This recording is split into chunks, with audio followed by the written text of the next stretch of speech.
I'm going to show you guys how to make thousands of extra dollars every single month. Woo! And we're going to do that by flipping this old Volkswagen Jetta. I'm going to show you exactly from start to finish, from buying this car, picking it up, going through it, seeing what parts it needs, fixing it, and selling it. So by the end of this video, we're going to be left with a fat stack of cash. So let's go back a couple of weeks and get to work. Woo! Look at that. Truck, tow dolly, because we are going to get another flip car now. And there she is. What we're going to be looking at today is a Volkswagen Jetta. So let's take her out for a test drive. We're on the move, boys. Low kilometers, 108,000. The brakes are scrunching and whatnot. This is a 13-year-old Volkswagen, so I mean, all the windshield's cracked. Oh no! Didn't see that. Got push button start. Got leather seats and stuff. Heated seats. The brakes definitely got to be done. She got winter tires on her, but they're not studded, so they can stay on. Let's give her a bit of sass. This is the 2.5 5-cylinder engine, which in my opinion is the best engine. You get more power than the 2-liter and you got no turbochargers to worry about. Get her up on the highway now and try to get to a sensible speed. Yeah, it's a bummer with that windshield. But 3,600, actually 3,550 taxes in. We'll see what happens now. Woo! Woohoo! You're smart. Feels like we should be driving a Chevy Silverado. The radio works. The wipers are wiping. The washer is working. I mean, there's only so much you can tell with a little test drive like this. I mean, she drives well. There's no shimmies or shakes. No engine lights or nothing like that. And low kilometers, only 108,000 kilometers, which is roughly like 65-ish thousand miles probably. Looks like she had an oil change in April of 26, so we're good there. Nice looking car, all I got to say. The rockers are bad here. Right here, look, oh my. Yeah, you can see his brakes are shot. So after a few negotiations, we agreed on a price, and now we can load her up.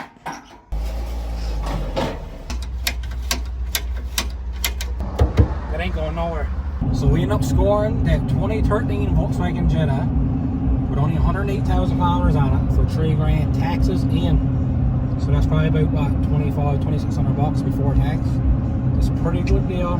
Shout out to Robert England for hooking me up with the diddly deal. So we made it back home. Let's get her up on the ramp and see what we're in for. Just shake all the wheels, check your suspension and all your brakes. We got a bad strut mount here and bad brakes back here. Rear brakes are shot. Front brakes looks like they're fairly new, lots of pad there. And the rotors are not horrible, but on the outside edges there, she's probably been sitting on a lot for some time. So she might need some front rotors. She's up in the air. Let's have a look at her. The control arms looks like they're fairly new. The bushings are in great shape. The subframe is in wicked good shape. Over here again, good shape. All of her underbody, like her actual rockers and her lift points are perfect. It's just up the front here, whatever that, it must be like a Volkswagen thing. Maybe water gets trapped back there, but I'm gonna have to cut all this out and put new metal in. I'm gonna have to do that on both sides as well, because this side is, I mean, the same thing. I'm gonna have to probably cut this back here somewhere, come down, try to shape in a piece of sheet metal, tack it in, Bondo primer paint. All of her rear suspension here seems to be best kind. Yeah, there's some surface rust on it, but I mean, that is no big deal. A little bit of surface rust. This is Newfoundland, not Disneyland. All 4 tires are in excellent shape. They are winters, but they're not studded, so you can rock these all year long. All of her springs seems to be best kind. They're not cracked. All the axles seem to be good. The boots are all seem to be pretty good. And honestly, the front brakes are not that bad. The pads are literally like new. The rotors all got that little ridge of rust on the outside. It's from this thing just sitting on the lot. I might just go ahead and chuck it all on there new. At least then I can say all the brakes are new. I'm going to have to get a new plate, but I'll get a new plate when I register it. We got some nice fresh carpet mats back here. Oh look, we got like a little mat here, look, over the trunk. Like a little trunk liner back here. Cargo protection system. We got all of our spare tire tools, jack, and all that stuff. That's great. The oil is still nice and golden and at the correct level. It was just changed according to the service sticker. I'm pumped. Overall, very good purchase.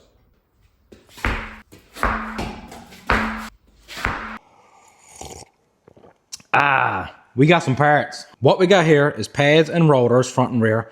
We got a strut mount and bearing here because this side, when you're turning the wheel full cut, is kind of banging. It's going like bung, bung, bung. I looked at the spring. The spring seems to be okay. The bearing is shot on the strut.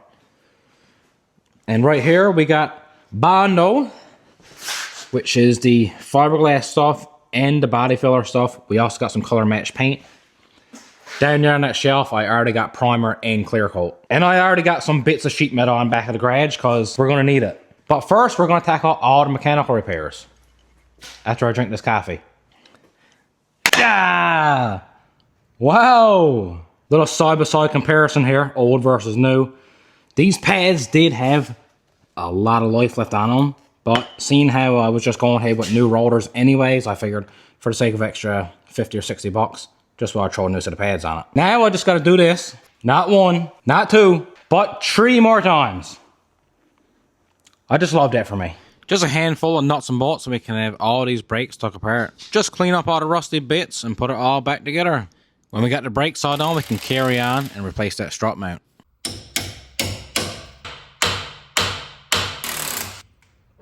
Make sure you tie everything up so you don't put tension on that wheel speed sensor.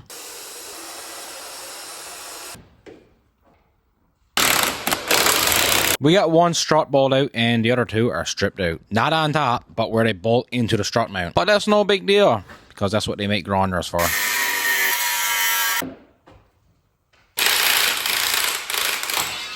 That strut mount is absolutely cooked, but that's no big deal, because we got a brand new one. So let's compress the spring and put it all back together. Click, click. Now we need to find 3 new bolts for the strut mount, but that's no big deal because I got a bucket full of them. Now we can chuck the strut back in and torque it out of spec. Click, click. Now let's get all of this put back together. Yes, sir. Got it all back together. Next, we just got to do this bodywork. I just love that for me. It starts with a bit of grinding and a bit of cutting to try to get away as much rust as you can. So here's the thing with bodywork. It's always way worse than you think. I've got most of it cut out. I got most of it ground down. I got a little bit more work to do on the back. I'm going to continue on cleaning this up and grinding it down, cutting out what's bad as best I can. And when I sell this, don't worry, I will be telling whoever buys this that I done a bit of body work to it. I'm no professional by any means. I'm a complete amateur at this stuff, but there won't be any holes. So that's the main thing. So I just got some scrap sheet metal, bent it all into shape, and tack welded it into place. You know what they say, the grinder and paint makes me the welder I ain't. After we mix up our Bondo, we can apply it on the car. Alright, so we got our Bondo on. We got some fiberglass stuff down here where that rocker patch was. I'm going to go ahead now and sand all this down, and probably be about 10 seconds your time and a couple hours my time. This thing should be ready for some primer and paint. Look, it's even on my eyelashes. I just love bodywork. I normally do 3 coats of primer, paint, and clear coat. This is the next morning. She's all painted. Everything's nice and dry. I'm going to take the tape off and the bags. I'm going to put my fender liners back in. We're going to put our wheels back on, pull her back outside. The paint I had wasn't a perfect match with the white on this Volkswagen, but I think it'll be good enough. Alright, going for our first little test run after all the repairs. Seems to be running best kind. This thing is solid on the road, boys. The AC blows ice cold, which is nice because it's almost summertime. No engine lights, no clunks or bangs or anything weird. Alright, I mean, if you stand back and really look, the bodywork doesn't look that bad. Like if you stand back. You know, like if you stand back and look. You know, if you really stand back, it's not that bad. You know, from right there, it looks really good, all right? But yeah, anyway, you know what I'm saying. It looks all right for what it is, for the price point of this car. This is no race car. This is no showroom quality car. I'm not going to be selling it for very much. This is a nice car to get you back and forth to work, all right? But I finished up this body work and all the mechanical work. That was 3 weeks ago. This windshield turns out was on back order. So I just got a phone call from the windshield guys. It is here now. So we're going to load up now and go drop her off. Hopefully we'll have her back in a couple of days time. I think I got a buyer. We'll see when the time comes. Hopefully it all pans out and I don't have this thing sticking around for too much longer. And just like that, a few days later, the windshield is all done. I called a few different places for prices on a windshield, and the guys at Gander Glass gave me the best price. Me and the young fella are going out for a ride, and today we're putting the wife to work. Alright guys, the boss is out ripping up the driveway again, but we got work to do. We're gonna clean this flip car. She's not actually that bad. So the fella we bought it from said they had her cleaned out somewhat before we bought it, so it's going to be a pretty quick flick for us. Not too bad at all. We'll have her cleaned out in no time. And I also found this in the garage. I guess that's my payment. Haha. So the wife vacuumed out the carpets, wiped everything down, and pretty much gave the interior of this car a full detail. Alright guys, so we got the car flicked out. It's not a perfect job, but it's better than it was. It'll be nice and fresh for the new owners anyway. Take a look.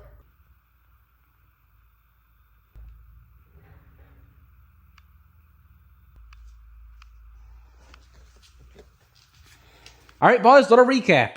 Our mechanical work, done. Body work, done. The wife got her cleaned out. We got our new windshield thrown in her. Had it inspected. Went and transferred it yesterday. Got a brand new plate to put on it because if you remember, the plate was all scaled off. We got a brand spanker. Let's chuck the plate on. There is somebody that is buying this. This is Wednesday. They're supposed to be picking it up on Saturday. After they pick up this car and she's gone, all that kind of stuff, we get the deal all done. I'll go over all the costs that it took me to flip this car and how much exactly that we made. Well boys, she's done, she's gone, she's sold. Right here on this piece of paper, I got all the numbers marked down. Exactly the parts, the prices, how much I made, and a picture that my son drew a few weeks ago. Okay, so right off the bat, that car was 3,000 bucks. The brakes, front and rear, pads and rotors, they were coated rotors too, so it's supposed to help from corrosion and rust and whatnot. But the brakes were 420 bucks. The strut mount was just about 120 bucks. Not too bad. Bondo and paint, I'm gonna round that up at 100 bucks. It wasn't really 100 bucks because I didn't use all the Bondo. I just used a small portion of it. I already had primer, clear coat. I already had the little bits of metal that I used to patch in. All the grinder discs and whatnot, I already had all those supplies. So I'm just gonna put a whole number on that repair at 100 bucks. That windshield was way more expensive than I thought, honestly. That windshield was $575. Unfriggin' believable. I did get that car inspected for the buyer. She passed with flying colors. I mean, everything was new on it. And she was in pretty good shape aside from a bit of rust. But the inspection was 60 bucks. After it was inspected, my wife actually transferred it on her way to work. The transfer was only 50 bucks. It was already licensed until I believe November. So she's good there for a while. But all she had to pay was a $50 transfer fee. We paid taxes on the car when we bought it. So that leaves us... So all the repairs added up together, we're into this car for $4,325. Not too bad. It was an excellent little car, a good point A to point B car, get you back and forth to work. Good little daily driver, excellent price. I sold that car for $5,700. Now I sold that car to someone that I knew. I did give him a pretty good deal. I sold it for $5,700 bucks. Ideally, that was probably a $6,500 car all day long. I sold numerous cars like that before, same kind of condition, age, mileage, and that's roughly what those little cars go for, $6,500 inspected. But like I said, I knew the guy, and you know, I gave him a pretty good deal, $5,700 bucks. So that leaves us in profit on this car, $1,375. Like I said, not too bad. So I figure I had about 20 hours into this car. That includes picking up the car, all the repairs and body work, my wife cleaning it out, and I didn't spend any time selling it because somebody wanted it before I even had it done. Anyways, guys, we got another car back on the road. We got a happy customer. I'm happy with how much I made on it. We got another flip coming very soon. This flip is not a car. It's not a truck. It got no wheels. It doesn't even have an engine. But she's going to be a big project. Thanks for watching. Please like and subscribe. What do you think, boys? Supercar or rental property?